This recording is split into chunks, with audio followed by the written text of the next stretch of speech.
Welcome to the last meeting of 2023. What a year, right?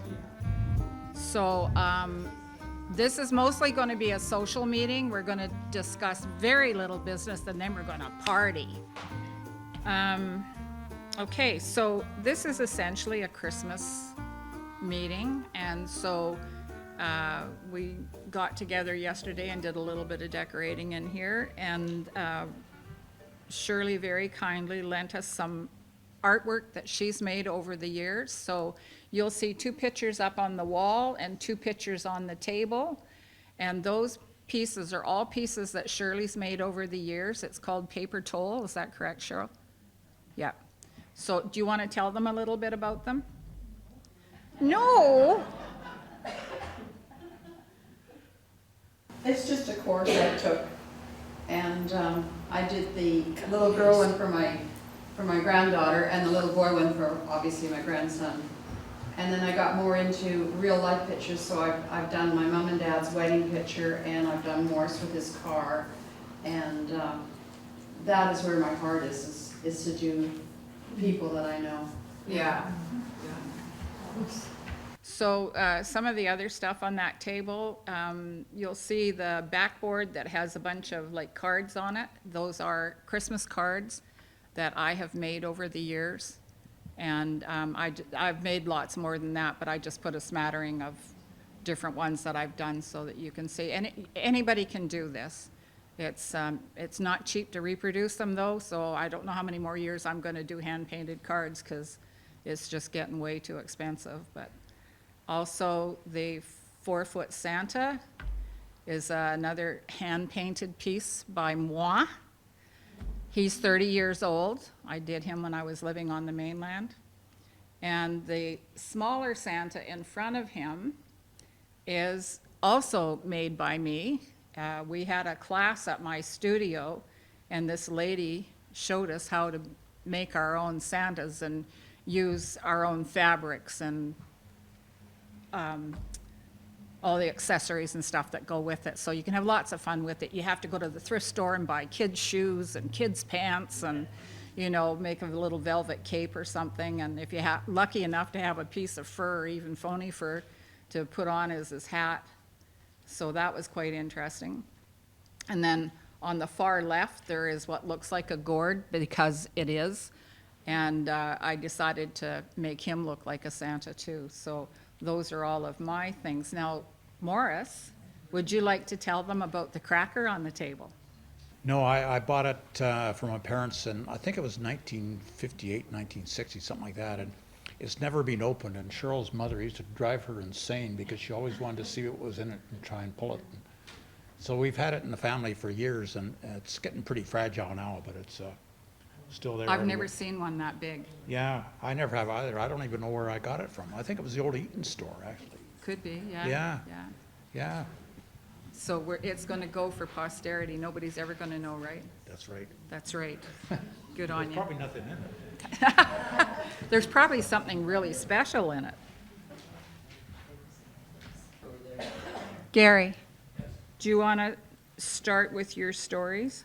My wife watched the video from last year, and she said, what are you going to do this year? I said, well, I've got lots of stories. Obviously, hang on a sec. So she said, you better write them out, you won't remember them all. I said, yeah, you're right. So I've been spending the last few mornings, late in the morning, writing out stories. Now, some of the stories that I wanted to get to is, what was it like for everybody when you were first a kid, if you remember that far back? Does anybody remember where you went to see Santa for the first time? Does that ring? Where did you go? Hawaii. Oh, yeah, but you were elite. I was 21. It's the only time ever That you went to Hawaii, that yeah. I went to see Santa. Okay, what I've got here is visits to Santa in Victoria, British Columbia. For myself, it was the Eaton's department store in probably the mid-1940s. Of course, in the store window was electric trains, and Eaton's had developed an amazing display windows all around. And Victoria at Christmas was like, you couldn't explain the amount of decorations that were.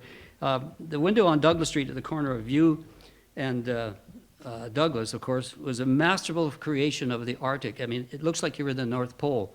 And in the middle of that big display was the big chair for Santa. So what would happen is you'd have to go inside the store and climb up on the display and talk to Santa and tell him what you wanted. And there was a microphone beside him, and when you talked, the speaker was outside, and so all your parents or friends could get and understand what you were going to, or ask for Christmas, at least ask for it, maybe not receive it, but you would ask for it. The years that followed, now there's three of us, there's three brothers. There's myself, Jim and Alan, that we went to the Hudson Bay store on Douglas and Fisgard. You remember going there to see Santa? And he was in the window too. Now, I'm not sure whether you could I don't think you could get in from the outside. I'm sure we went inside in the same situation. We climbed up on the display. And you'd also sit and talk to Santa from the outside, so everybody could hear. Same story again. Now, back in the early day, the Bay had not picked up the fact that you should take pictures of the kids and the parents and everybody that was visiting Santa. It was probably a good revenue number for the Bay, but they didn't do that at all. So my brother Jim was a great guy. He's a great horseman, but when he was a kid, he hated Santa Claus. Like he was fearful of him. I mean, it was so bad, my parents would have to hang on to him basically before he'd run away and go in. So my dad would stand across the street at Eddie's Ladies Wear. You remember that? And from there, he was okay. He could look at Santa, but he would never go and sit down on his knee or even talk to him. Of course, after that, there was more kids in our family. We all ended up going to the Hudson Bay. And of course, the third generation was involved with myself and Joan, and we had our first son, was our only son, Ron. And we went to the department store, Hudson Bay department store on Douglas at Mayfair. Now, no, pardon me, at Douglas and Fisgard. The department store did not have a toy department on the lower level. It was on the third floor. And so you'd have to go upstairs. You could get your picture taken with Santa Claus. In some cases, artists were there taking drawings of your children, and it was a revenue for them. And of course, for Ron, the big thing for Santa Claus was to have breakfast with Santa in the cafeteria. Did anybody do that? You remember doing that? Yeah? So that was a big thing. And the other thing, of course, was the big footprints. That was a very clever idea for the Bay. They do Santa Claus footprints from the doors down, up the escalators or to the elevators so you could follow the footprint and go and see Santa Claus. And that's what would happen with, it was a big thing, and that's what happened for my kids and my brothers and sister and so on. So that's a little bit of a story of the visit to Santa Claus. Now, I have more, but do you want me to wait and other people can come up and talk, and then we can go from there? No?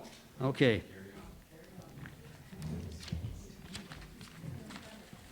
Okay. After we got married, we had 3 children, and a good friend of mine, Russ Lucas, his mom and dad owned the Toby Jug. You remember that? Well, Russ worked for the ferries, and he lucky enough that he was able to afford to buy a motorhome.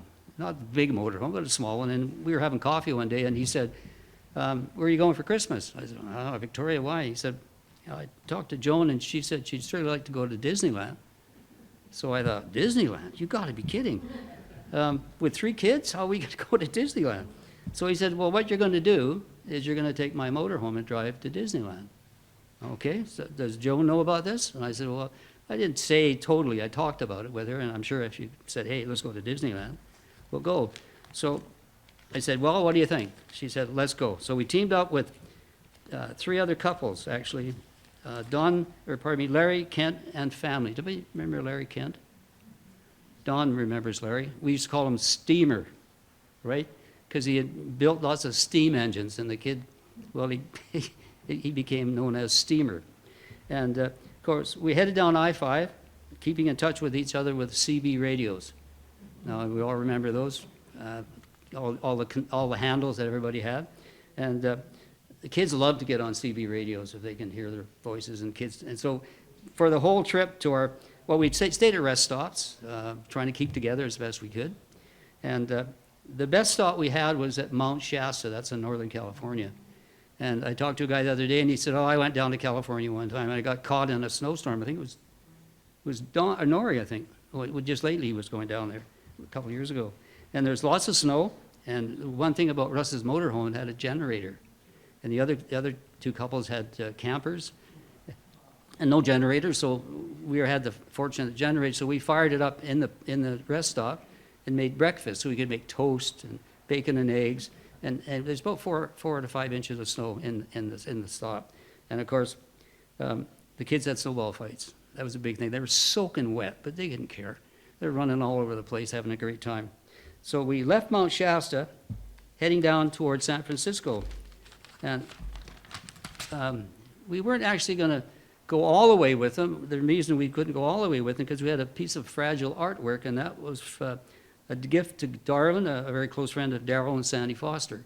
Now, Darrell, many years ago, had argillite carvings from the Charlotte Islands, and he had probably one of the best collections on the West Coast. So, of course, he did. But Darrell and Sandy met Darwin in the Gulf Islands sailing. Remember, Darrell had a sailboat, and he was really into sailing, both of them, for a long time. And they also barged with them from Paris to Holland on the canals, in those long canal boats. And that's where they met up. So what we did was we hooked up with Darwin, and he took us into town. He took us into San Francisco for dinner. When we got there, he said, "Oh, we're going for Chinese food." And I tell you, you wouldn't believe the Golden Gate at Christmas time. It changed colors all the time. There was decorations everywhere. And Darwin lived in a small town north of the Golden Gate Bridge called Mill Valley. Has anybody heard of Mill Valley? Yeah. Have you been there? No. You can't. The best way to describe it, it's kind of I guess a gingerbread style of a town. It's very similar to Butchard's Gardens at Christmas, but it's like that all year round. And it is a fabulous place. Darwin, I said, when he said we were going for dinner, my wife was going, "Where are we going?" "We're going to go into, I don't want to go to San Francisco, Darwin.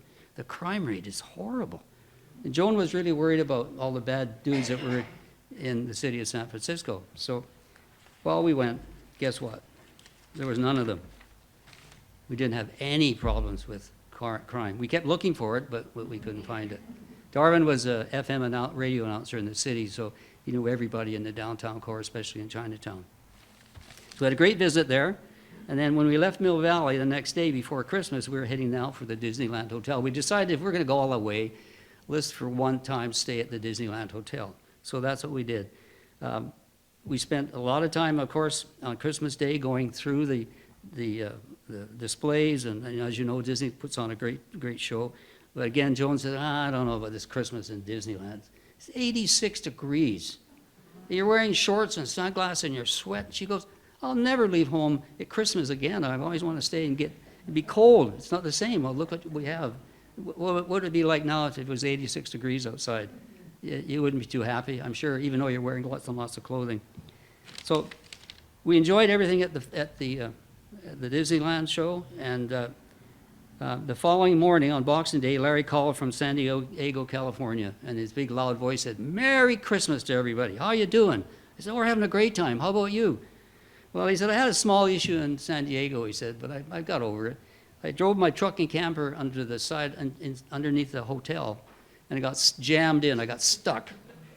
So what I had to do was let all the air out of the tires so I could back my truck out. It didn't hurt too much. There were a couple of little nicks and stuff, but nothing that serious. But it's a little embarrassing when you got your camper jammed into the hotel and it's Christmas." But then he said, "It's Christmas." So, "Oh, well," he said, "Merry Christmas." And then we said, "We'll see you later." And that was the end of that. So that's the story with Larry and all of our family. Okay, are you ready for one more? No?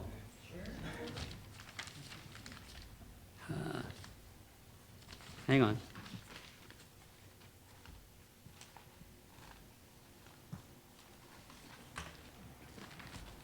Now, this goes back to last year. Now, if you can remember, and I know it's a little difficult for every of us to remember, does everybody remember that I mentioned that I had a teddy bear? Mm-hmm. Remember I said that? Yeah. Okay. Well, and I couldn't find him. Oh. So there he is. He's not too bad. He's not perfect. But I got this guy when I was 15 years old, I mentioned. 15. No, he's 69 years of age. And he's been to every kid that I can think of.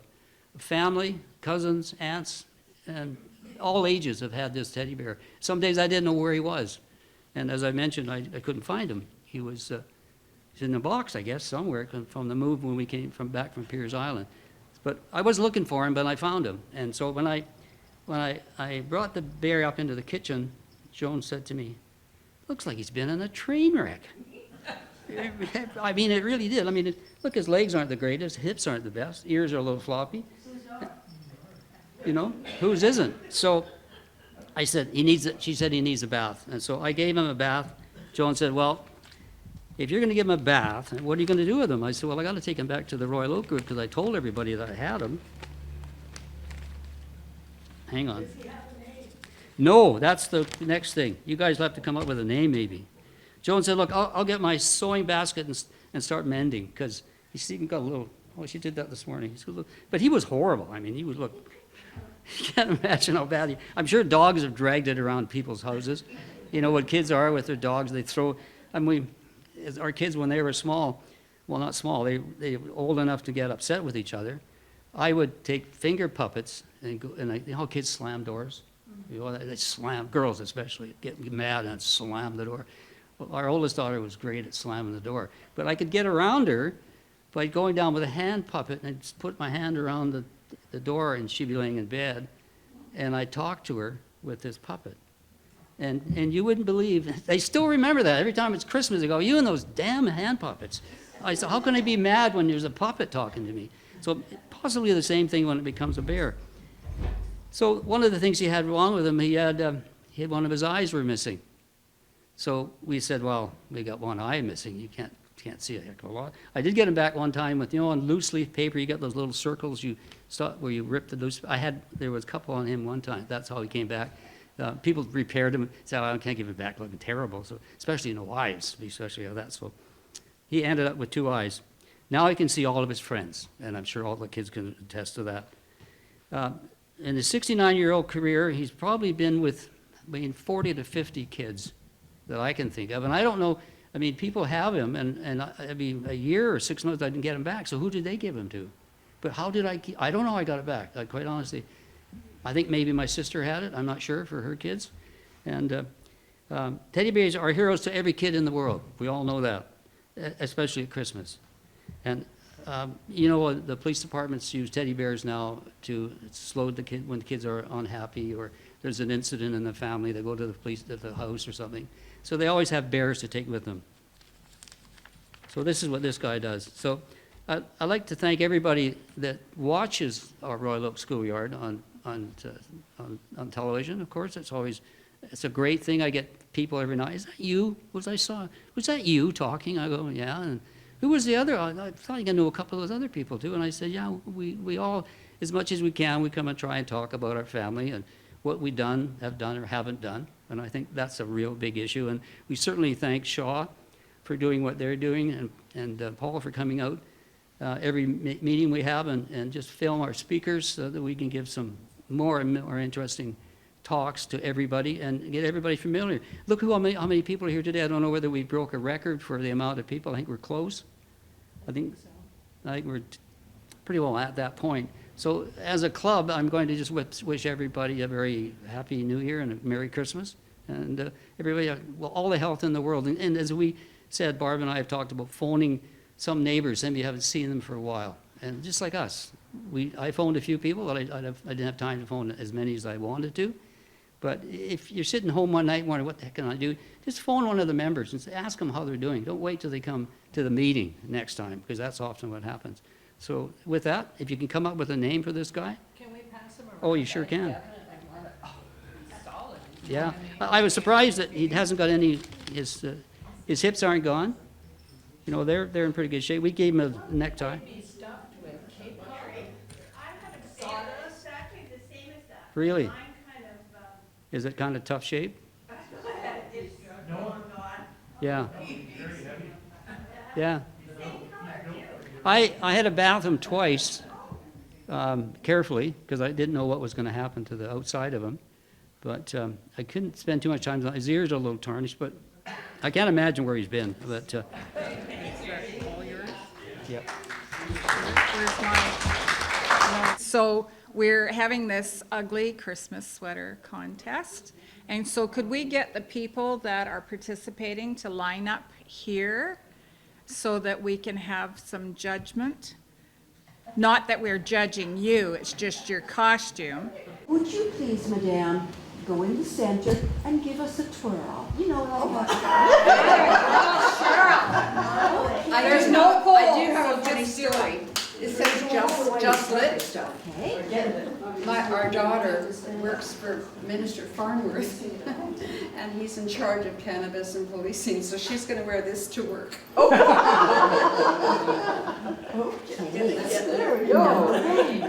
Number 2, Richard, please. And don't forget to twirl. There's 3 prizes, by the way. Number 2. Gave me the hat, and college knitters did the sweater 40 years ago, I guess. And a friend said, go to dollar store and you can buy this with a little battery. Yes. So I did. Do you have to stay up here, Richard? You can't sit down yet. Oh, dear. I was just trying to find a place to stand. Oh, I thought you were going to charge me that chair.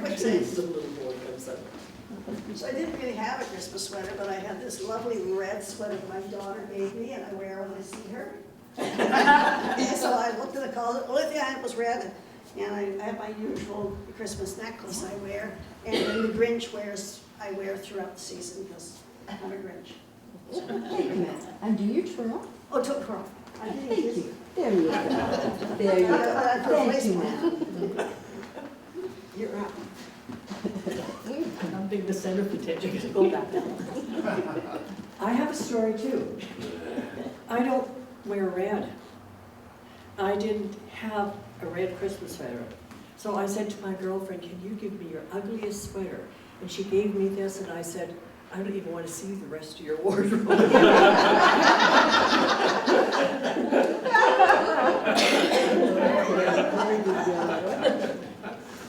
Twirl? Please. You can do it. Come on, Heather, you can do it. And matching shoes. Red shoes. Okay. Thank you, Heather. And Mark. Actually, it's the only thing that's left in my cupboard to wear, so that's why I've got it today. But my sister-in-law picked it up for me, so I don't talk to her anymore now. So. Anyway, here's the twirl. There we go. Here's the twirl. I guess my turn. Well, the sweater has history. I pole walk. Remember Nordic pole walking that came here to give us the, well, I do 3 times a week. And I was saying, oh, I've got to go to this meeting and I've got to wear an ugly red sweater for Christmas. And so one of my pole walkers said, oh, I've got just the one. And she even gave me the negative feeling about it too, see? Thank you. And Paul. Oh, yes. Okay, well, here I am in my dollar store outfit. I've got these flashing lights at the dollar store. Christmas ties, I've got a half a dozen, because for 40, 41, 42 years, whatever it was, I wore a tie every day to work, although a Christmas tie in the funeral home wasn't really appreciated. Merry Christmas from your funeral director doesn't really go, but anyway, there it is, and the hat, and this is the closest thing I've got to an ugly sweater. So. Thank you. Thank you. And Barb, you are in. I'm a little elf. A little elf. Well, I'm a big elf. I have to say it, didn't you? And I have Christmas ornaments for earrings. That's my story. Dawson Creek boots are cute. And my Dawson Creek boots. Actually, you know what? They're from Australia. Well, Morris. I think, Morris was right in there. So those three. Those 3. If we could have those 3 come into the middle. I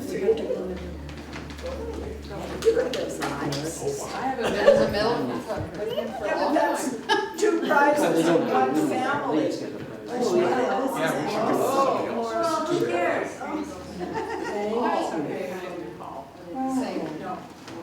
Thank you, everybody. I just want to take a minute on behalf of the executive to thank everybody that came today. Thanks for participating in our little fun thing here. Thanks for bringing goodies. Thanks for the help decorating. Our kitchen gals, we would be lost without you guys. Peter Goddard, you're a blessing. Thank you so much. And to everybody that comes whenever, we just really would like to wish you a very Merry Christmas and a Happy New Year. Thank you. And so I'm sure Rogers will be glad to see us again next year. And we'll do our best to keep them entertained like we have in the past. So our January meeting is January the 11th, 2024. I've already got it written in my calendar book. So, yeah, enjoy, have some refreshments, socialize, but that's essentially the hard part of the meeting is over. Now enjoy, visit. I think we should give Barbara.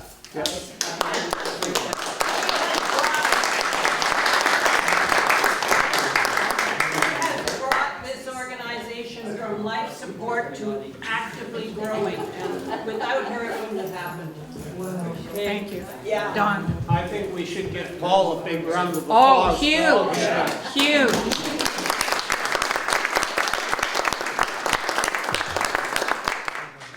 That's the best thing that ever happened to us was Paul.